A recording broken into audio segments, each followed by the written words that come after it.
آپ قبروں کو سجدہ نہیں کر سکتے، آپ کے مذہب اسلام میں اس کی اجازت نہیں۔ جب رسول اللہ کو سجدہ نہیں ہو سکتا تو غیبن شاہ کو سجدہ کیوں ہو سکتا ہے؟ یہ بات آپ کو خیال رکھنا چاہیے۔ جب سید العالمین کو جن کے قدموں میں جبریل سر رکھتے ہیں، جب اس نبی کو سجدہ نہیں ہو سکتا تو پھر گلی کے پیر کو سجدہ کیسے ہو سکتا ہے؟ ہمارا مذہب غیر اللہ کو سجدہ کرنے کی اجازت نہیں دیتا۔ اگر تعظیم کا سجدہ ہے تو حرام ہے، اور ایک عبادت کا سجدہ ہے تب تو شرک ہے۔ اس لیے میں اپنی قوم سے کہتا ہوں، ہمارے سنیوں کا مذہب الحمدللہ والصلاة والسلام على رسول اللہ۔ قال اللہ تعالی لا تسجدوا للشمس ولا للقمر واسجدوا للہ الذي خلقهن ان کنتم ایاہ تعبدون۔ برادران اسلام، اسلام دین توحید ہے۔ اسلام الہ واحد پر ایمان کامل کا نام ہے۔ اسلام شرک سے برات کا اعلان کرتا ہے اور توحید کا پیغام دیتا ہے۔ مسلمان جو رب کے قرآن اور نبی کے فرمان کو مانتا ہے، وہ صرف اور صرف رب کائنات ہی کی دہائی دیتا ہے، رب کائنات ہی سے التجا اور فریاد کرتا ہے، رب کائنات ہی سے استعاذہ کرتا ہے، رب کائنات سے ہی استشفاء کرتا ہے، رب کائنات ہی کے نام پر نظر و نیاز دیتا ہے۔ رب کائنات ہی معبود ہے، رب کائنات ہی مسجود ہے۔ اللہ کے علاوہ کسی کا بھی سجدہ نہیں کیا جا سکتا ہے، نہیں کیا جا سکتا ہے۔ یہ پیغام اسلام ہے، یہ محمد رسول اللہ صلی اللہ علیہ وسلم کا فرمان ہے۔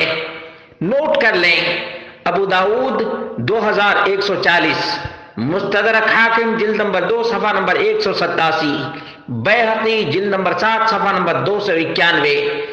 حاکم نے کہا صحیح الاسناد اور وافقہ الذہبی۔ دیکھا، قیس بن سعد کا بیان ہے، اتیت الحیرہ فرأیتہم یسجدون لمرزبان لہم۔ میں حیرہ گیا، وہاں کے لوگوں کو دیکھا کہ وہ اپنے پوپ اور فادر کا سجدہ کرتے ہیں۔ فقلت، تو میں نے اپنے دل میں کہا، رسول اللہ صلی اللہ علیہ وسلم احق ان یسجد لہ، اللہ کے رسول صلی اللہ علیہ وسلم تو سجدہ کے سب سے زیادہ حقدار ہیں۔ رسول اللہ احق ان یسجد لہ۔ قال فأتیت النبی صلی اللہ علیہ وسلم فقلت، نبی کریم صلی اللہ علیہ وسلم کے پاس آ کر میں نے عرض کیا، انی اتیت الحیرہ فرأیتہم یسجدون لمرزبان لہم فأنت یا رسول اللہ احق ان نسجد لک۔ میں نے وہاں کے لوگوں کو دیکھا کہ اپنے پوپ اور فادر کا سجدہ کرتے ہیں۔ اللہ کے حبیب، آپ تو سجدہ کے کہیں زیادہ حقدار ہیں۔ قال، نبی مکرم صلی اللہ علیہ وسلم نے فرمایا، ارأیت لو مررت بقبری اکنت تسجد لہ۔ بتاؤ، اگر تمہارا گزر میری قبر پر ہو تو کیا تم قبر کا سجدہ کرو گے؟ قال قلت لا۔ قیس بن سعد نے کہا کہ نہیں، اگر میرا گزر آپ کی قبر پر ہوا تو میں ہرگز سجدہ نہ کروں گا۔ قال فلا تفعلوا، جب میری قبر کا سجدہ نہیں کرو گے تو میرا بھی سجدہ درست نہیں ہے، جائز نہیں ہے۔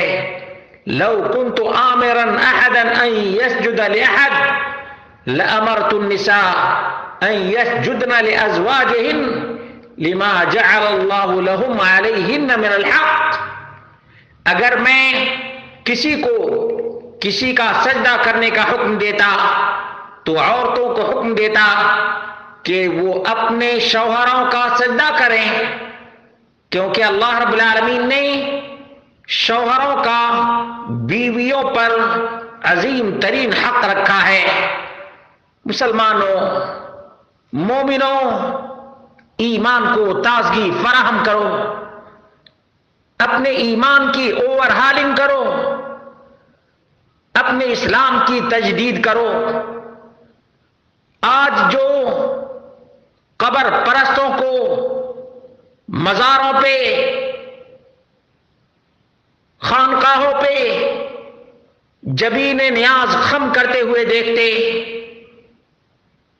تو شرم آتی ہے کہ کیا یہی وہ لوگ ہیں جو اللہ اور اس کے رسول کا کلمہ پڑھتے ہیں؟ یقین نہیں آتا، کیونکہ اللہ رب العالمین نے سورج اور چاند کے سجدہ سے جب منع کیا ہے تو مردے کا سجدہ کیسے جائز ہو سکتا ہے؟ جب محمد رسول اللہ صلی اللہ علیہ وسلم کا سجدہ منع ہے تو مردے کا سجدہ کیسے جائز ہو سکتا ہے؟ مسلمانوں، تمہیں ہو کیا گیا ہے کہ تم قبروں کا سجدہ کرنے لگے، پیروں کا سجدہ کرنے لگے، فقیروں کا سجدہ کرنے لگے، مجذوبوں کا سجدہ کرنے لگے، پلیدوں کا سجدہ کرنے لگے، ناہنجاروں کا سجدہ کرنے لگے، گھوڑے اور بھنگی کا سجدہ کرنے لگے۔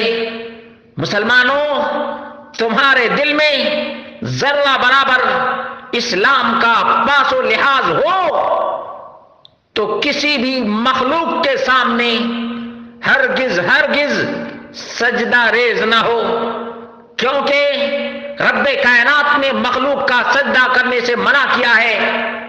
چاند اور سورج اور کواکب یہ بے گناہ ہونے کے باوجود سجدہ کے لائق نہیں، تو یہ مردے جن کے بارے میں ہمیں پتہ بھی نہیں ہے کہ صالح تھا یا طالح تھا، قبر کے بارے میں پتہ بھی نہیں کہ اس قبر میں کوئی مردہ دفن بھی ہے یا گھوڑا دفن ہے یا گدھا دفن ہے یا کھوتا شاہ دفن ہے یا ویسے ہی ڈھیر بنا دیا گیا ہے، کچھ پتہ نہیں۔